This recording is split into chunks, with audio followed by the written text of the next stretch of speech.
Hello दोस्तों, नमस्कार।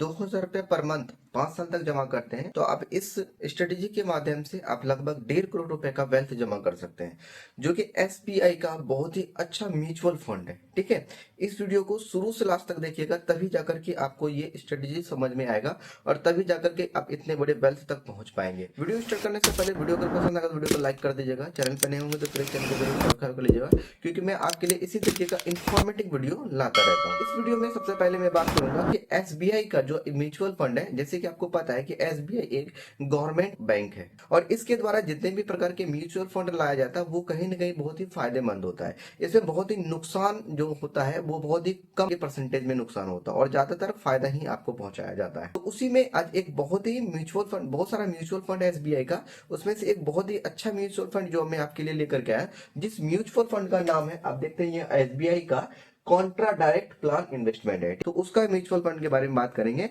और इसकी जो एसबीआई के द्वारा जो स्थापना यानी कि एस्टेब्लिश जो किया गया था, वो एस्टेब्लिश किया गया था 1 जनवरी 2013 को और आज तक चल रहा है और इसका जो रेशियो ही बहुत ही अच्छा है। चलिए इस रेशियो की बात करें, प्रॉफिट रेशियो की, इन्होंने विगत में कितने साल में कितना प्रॉफिट दिया, तो सबसे पहले देखते हैं इसका रिटर्न रेट देखते हैं। तो ये 1 साल के अंदर में 21% का रिटर्न दिया है, यानी कि मात्र 1 ईयर के अंदर में 21% का रिटर्न हम लोगों को प्रोवाइड करके दिया है। और वही 3 साल का अगर देखा जाए, कितना, 3 साल का अगर देखा जाए तो 25 का रिटर्न दिया, यानी 25% का रिटर्न दिया है, जो कि बहुत ही अच्छा खासा रिटर्न के रूप में माना जाएगा। ठीक है, उसी तरह से विगत अगर 5 साल का रिटर्न देखा जाए तो ये 30% का दिया है, देखिए बहुत ही अच्छा रिटर्न। और इसका रिस्कोमीटर यानी कि म्यूचुअल फंड जो होता है एक रिस्की इन्वेस्टमेंट होता है, तो इसका एक रिस्कोमीटर के अनुसार से इसका नापा गया है। तो इसका जो मीडियम है वो है हमारा क्या, मीडियम, यानी कि ना ही ज्यादा नुकसानदायक है और ना ही ज्यादा फायदेमंद, यानी कि ये एवरेज में आपका, यानी कि इस मीडियम के रूप में रखा गया। ठीक है, फंड का जो साइज होता है वो कितना है, ये है आपका 4,326 करोड़ रुपए, यानी कि इतना उन टोटल अभी तक इस म्यूचुअल फंड में, यानी कि 4,326 करोड़ रुपए इन्वेस्ट कर चुका है। और इस म्यूचुअल फंड का जो साइज है लगभग वो 10 करोड़ प्लस, यानी कि 10 करोड़ लोग प्लस इस म्यूचुअल फंड में इन्वेस्टमेंट ऑलरेडी कर चुके हैं। ठीक है, देखा जाए कि इस म्यूचुअल फंड में कितना हम इन्वेस्टमेंट कर सकते हैं। देखिए, किसी भी म्यूचुअल फंड में आपको इन्वेस्टमेंट करने का टोटल 3 तरीका होता है। एक होता है कि एसआईपी, यानी कि मंथली कुछ ना कुछ आप इन्वेस्टमेंट करते हैं। दूसरा लमसम, यानी कि एक बार कुछ ना कुछ अमाउंट फिक्स कर देते हैं और वो 5 साल 10 साल 15 साल जितना साल के लिए आप करना चाहते हैं उसको फिक्स कर देते हैं। ठीक है, और एक तीसरा होता है एसडब्ल्यूपी, यानी कि एक मोटा रकम आप जमा कर दे हैं और पेंशन के रूप में कुछ ना कुछ मंथली या क्वार्टरली या ईयरली आप बैंक से इंटरेस्ट के रूप में लेते हैं। ठीक है, तो ये 3 तरीका होता है। मैं आज आपको 2 तरीका बताऊंगा जिसमें कि आपको इसमें इन्वेस्टमेंट करना। पहला एसआईपी, यानी कि आपको 5 साल तक एसआईपी करना, उसके बाद लमसम का, यानी कि दोनों को कंबाइन करके इस स्ट्रेटेजी को बनाया गया है, जो कि आप 1.5 करोड़ रुपए तक पहुंचेंगे। कैसे, सबसे पहले देखिए, इसमें जो लमसम अमाउंट है, यानी कि आप लमसम अमाउंट कम से कम आप 5,000 रुपए को इन्वेस्टमेंट करना पड़ेगा मिनिमम। ठीक है, मिनिमम कितना, आपको 5,000 रुपए का इन्वेस्टमेंट करना होगा और मैक्सिमम का कोई लिमिट नहीं है। यानी कि लमसम अमाउंट अगर आप फिक्स करना चाहते हैं इस म्यूचुअल फंड में तो आपको कम से कम 5,000 रुपए का इन्वेस्टमेंट करना होगा। अगर आप मैक्सिमम करना चाहते हैं तो इसका कोई भी लिमिट है, आप जितना चाहे उतना आप कर सकते हैं अपनी इच्छा के अनुसार है। और एसआईपी की बात करें तो एसआईपी मिनिमम आपको 500 रुपए करना होगा। मिनिमम अगर आप इसमें स्टार्टिंग करना चाहते हो तो वो 500 रुपए करना होगा और मैक्सिमम इसका कोई लिमिट नहीं है। यहाँ पे देखिए, मैक्सिमम इसका कोई भी लिमिट नहीं दिया गया है। ठीक है, और साथ में अगर इसका देखें कि लॉक पीरियड की बात करें तो लॉकिंग पीरियड क्या होता है कि किसी भी म्यूचुअल फंड में जो भी आप इन्वेस्टमेंट करते हैं, मान के चलते हैं कि 20 साल के लिए इन्वेस्टमेंट आप स्टार्ट किया। ठीक है, अगर आपको 10 साल के बाद जरूरत पड़ जाए तो उस अमाउंट को निकाल सकते हैं, उसी को बोलते हैं लॉकिंग पीरियड। ठीक है, तो लॉकिंग पीरियड जो होता है इसमें कभी लॉकिंग पीरियड नहीं है, नो, यानी कि जब चाहे आप उस पैसे को निकाल सकते हैं, 2 साल 3 साल 4 साल, जब भी चाहे उस पैसे को निकाल सकते हैं। लेकिन लॉकिंग पीरियड में अगर देखा जाए तो कुछ चार्जेस होते हैं।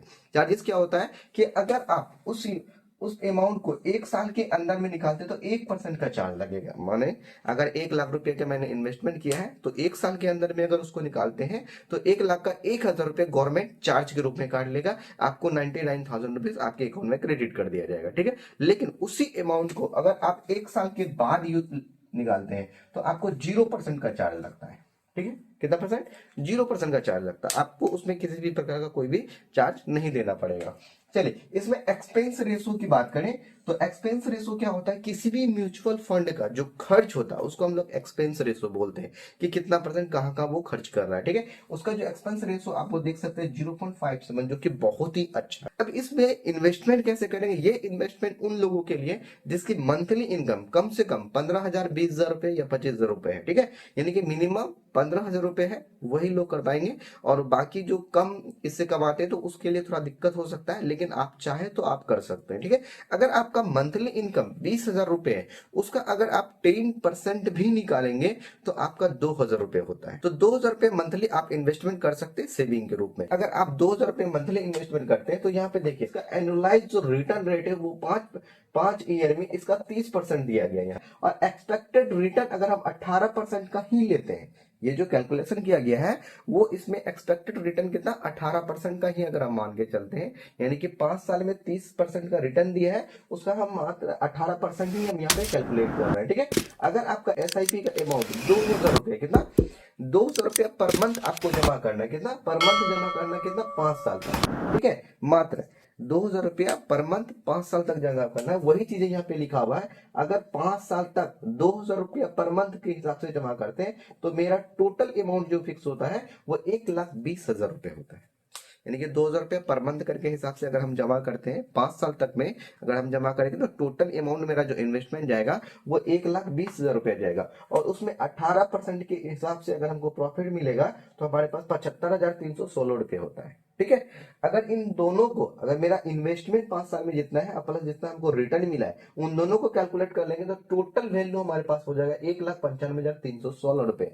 यानी कि 5 साल में हमको मेरा जो वैल्यू हो जाता है, जो मैंने इन्वेस्टमेंट किया उसका हो जाता है 1,95,316 रुपए। अब मेन जो चीजें होता है, मेन खेला बस अब यहीं पे स्टार्ट है, इसको आप समझना। अगर आप इसको विड्रॉल कर लेंगे, ये 1,95,316 रुपए जो आपको दिया गया है, अगर आप इसको विड्रॉल कर लेंगे तो हो सकता है आपका खर्च हो सकता है, कहीं ना कहीं कोई काम में लग जाएगा या आपका धीरे धीरे ये खर्च हो जाएगा। लेकिन इसी अमाउंट को अगर आप फिर से दोबारा इन्वेस्ट में कर देते, इसमें आपको एक्स्ट्रा किसी भी प्रकार का कोई भी अमाउंट नहीं लगाना। आपका मेन इन्वेस्टमेंट कितना है, 1,20,000, ठीक है ना। ये इन्वेस्टमेंट है और ये वेल्थ बन करके टोटल वैल्यू बना है इतना। अब इसको क्या करना है, यहाँ पे तो SIP किए थे 5 साल तक, अब इसको विड्रॉल करने के बाद फिर से इसी फंड में, फिर से इसी फंड में आपको क्या करना है, लमसम अमाउंट जो इन्वेस्टमेंट करना है, जो टोटल आपने वेल्थ निकाला था इसी को आपको इन्वेस्टमेंट कर देना उसी में, ठीक है। यानी कि लमसम इन्वेस्टमेंट कितना क्या ना 1,95,316 जो आपने यहाँ पे टोटल वैल्यू आपका बना था।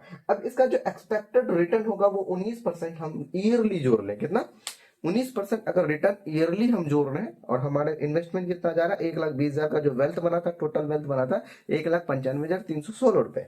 अब इसको अगर हम 10 साल तक इन्वेस्टमेंट रहने देते हैं, इसी अमाउंट को अगर 10 साल तक इन्वेस्टमेंट रहने देंगे तो हमारा टोटल इन्वेस्टमेंट कितना जा रहा है 1,95,000 जो यहाँ से आया था हमको, ठीक है। और एक्सपेक्टेड रिटर्न अगर हमको 19% मिल रहा है तो हमारे 10 साल में हमारे पास जो इंटरेस्ट रेट बन करके आएगा 9,16,947 रुपए बन करके आएगा, ठीक है। एक्सपेक्टेड जो हमारा अमाउंट है जो हमने इन्वेस्ट किया उसको अगर जोड़ दें, यानी टोटल वैल्यू हमारे पास कितना बन जाएगा 11,12,263 रुपए हमारा टोटल वैल्यू बन जाएगा, ठीक है। अगर इसी अमाउंट को अगर हम फिर से वापस ज्यादा नहीं बस 20 साल के लिए अगर हम इन्वेस्टमेंट करते हैं, अगर हमारा इन्वेस्टमेंट क्या रहेगा, यही रहेगा, क्योंकि हमारा इन्वेस्टमेंट तो बढ़ नहीं रहा है, यही इन्वेस्टमेंट मेरा फिक्स किया हुआ है, इसको सिर्फ ये हम टाइम पीरियड बढ़ा रहे हैं।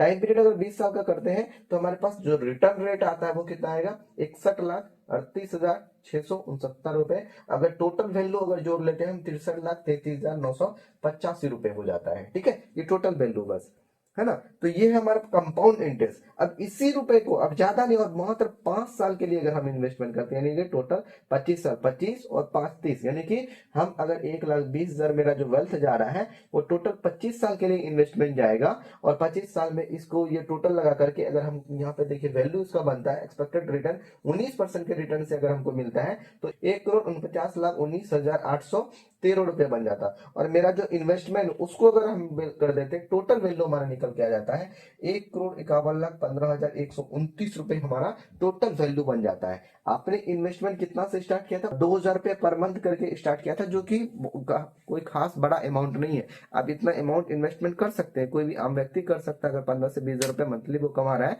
तो इतना अमाउंट इन्वेस्टमेंट कर सकता है। और इन्वेस्टमेंट करने के बाद आपको क्या करना है, 5 साल तक ही इन्वेस्टमेंट करना है। जो टोटल वेल्थ आपका कितना जाता है, 1,20,000, और उस 1,20,000 को आप इतना में कन्वर्ट कर सकते हैं। अब आपके मन में सवाल ये भी है कि सर ये इतना जो अमाउंट बना है तो इसमें तो टैक्सेस भी तो लगता होगा, टैक्स तो गवर्नमेंट फ्री नहीं करेगी।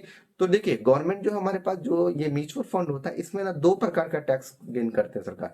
सबसे पहला STCG यानी कि शॉर्ट टर्म कैपिटल गेन, उसमें आपको 20% का गवर्नमेंट को टैक्स देना पड़ता है। अब इसमें कुछ सरकार छूट देगी, अगर आपका वेल्थ यानी कि टोटल वैल्यू 1,25,000 से ज्यादा है तभी जाकर के आपको लगेगा। अगर उस अमाउंट को 1 साल के अंदर में निकालते हैं, अगर 1,25,000 से कम है तो आप 1 साल के अंदर में भी निकालेंगे, आपको 0 रुपए टैक्स देना पड़ेगा। ठीक है, मान के चलते 1,00,000 रुपए इन्वेस्टमेंट किया है और उसका जो 1 साल के अंदर में टोटल वैल्यू 1,50,000 रुपए हो जाता है। ठीक है, तो सरकार के द्वारा छूट दिया जा रहा है 1,25,000, यानी कि टोटल मेरा छूट कितना हो गया, 1,50,000 में 1,25,000 छूट हो गया तो मेरे पास 25,000 रुपए बचा मत।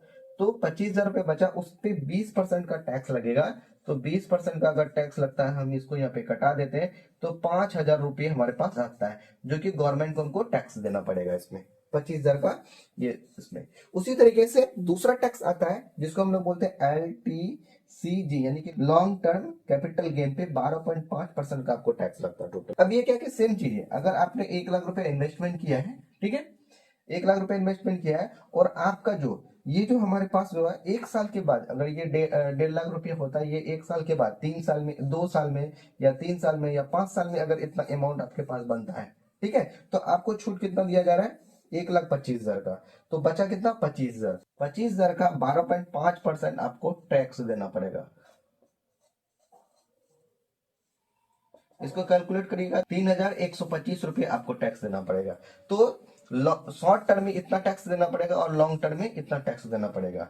ठीक है, तो इस तरीके से अगर आप इन्वेस्टमेंट करते हैं तो 2,000 रुपए पर मंथ इन्वेस्टमेंट करने के बाद एक आप अच्छा खासा अमाउंट वेल्थ क्रिएट कर सकते हैं, अपने परिवार की स्थिति को भी सही कर सकते हैं। दोस्तों मैं आपकी जानकारी के लिए बता दूं, ये वीडियो सिर्फ एजुकेशन पर्पस के लिए था और इस वीडियो में जो बताया गया था कि जितना वेल्थ आप क्रिएट कर सकते हैं ये शेयर मार्केट के ऊपर डिपेंड करता है। ठीक है, उसकी प्रॉफिट के ऊपर डिपेंड करता है। अगर प्रॉफिट का रेट अगर हाई जाता है तो आपका अमाउंट इससे भी ज्यादा हाई जा सकता है। अगर प्रॉफिट का रेट अगर डाउन जाएगा, मार्केट डाउन जाएगा, तो ये प्रॉफिट आपको कम भी हो सकता है। ठीक है, तो इन्वेस्टमेंट करने से पहले आप अपने पहले अच्छे से सलाहकार से, किसी सलाहकार जो भी इन्वेस्टमेंट होता है, इन्वेस्टमेंट सलाहकार जो होता है उनसे अच्छे तरीके से समझ ले, क्योंकि जो म्यूचुअल फंड में जो पेमेंट होता है ना वो बहुत ही रिस्क के थ्रू से लगाया जाता है, बहुत ही रिस्की होता है। ठीक है, तो अपना जो पेमेंट लगाएंगे वो अच्छे तरीके से पहले समझ लीजिएगा। ठीक है, रूल एंड कंडीशन को अच्छे से समझने के बाद तभी जाकर के आप किसी भी म्यूचुअल फंड में इन्वेस्टमेंट करिएगा। चलिए दोस्तों, वीडियो कैसा लगा, वीडियो पसंद आएगा तो वीडियो को लाइक कर दिएगा, चैनल पर नहीं होंगे तो फिर चैनल को जरूर सब्सक्राइब कर जाइएगा।